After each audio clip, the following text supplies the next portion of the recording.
गुलामी करे, जो जो कहे वही करे। तो ज्योतिबा फुले ने जब शिक्षा ग्रहण किया और देखा कि पूरे समाज में जो है शूद्र को सब सुख से वंचित किया गया, यहाँ तक कि छुआछूत उसको एक जगह पर बैठने नहीं दिया जाता, तो उन्होंने ठान लिया जो कि हम समाज को बदलेंगे।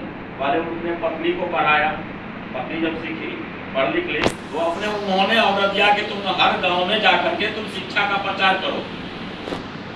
और शिक्षा का जब ये प्रचार करने लगे, सब पढ़ाने लगे, तो ब्राह्मणों ने इनका ऊपर बहुत अत्याचार किया।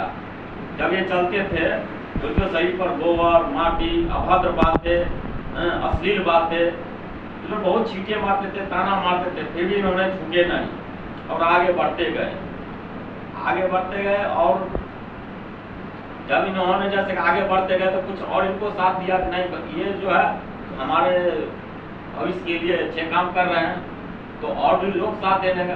तो जैसे जैसे आदमी इनका संख्या बढ़ते गया ना, तो हम आप जैसे भी तो वो भी सोचे उनको जो साथ में है तो शिक्षा ग्रहण कर रहे हैं, सब चीज सीख रहे हैं, तो हम भी करें।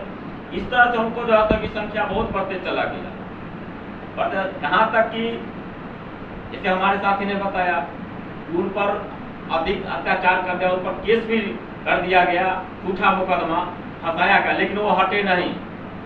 तो एक ही मन में ठाने हुए थे कि हम इस समाज को बदलना है।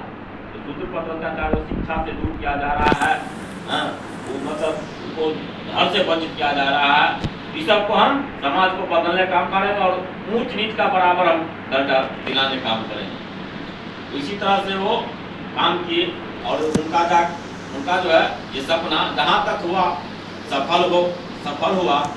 और धीरे धीरे जब ये गुजर गए तो फिर जब हम लोग कुछ जागरूकता हुए तो भाई इस चीज को वो तो चलेगा, लेकिन हम लोग को भी बढ़ाना है इस चीज को।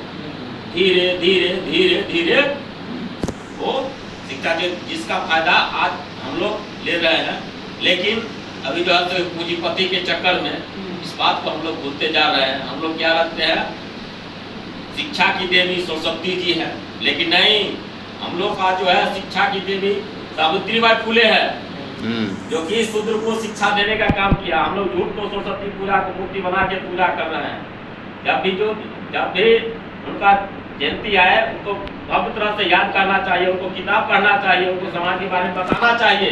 ज्योतिबा फुले एक ऐसी औरत की महिला थी, प्रथम महिला भारत की, जिन्होंने शिक्षा का प्रचार किया और शिक्षा सबको दिलाया। जैसे हमारे साथी ने बोला विधवा के लिए आश्रम खोला, बीमारी के लिए उन्होंने जैसे कि अपने पूरे प्रयास किए। अपने यहाँ तक कि 20 बीघा जमीन जो अब मायने रखता है, 20 एकड़ वो पूरे समझिए दान कर दिए, स्कूल खोल दिए, वृद्धाश्रम खोल दिए, विधवा के लिए आश्रम खोले, बच्चे के लिए, यानी अनेक तरह के।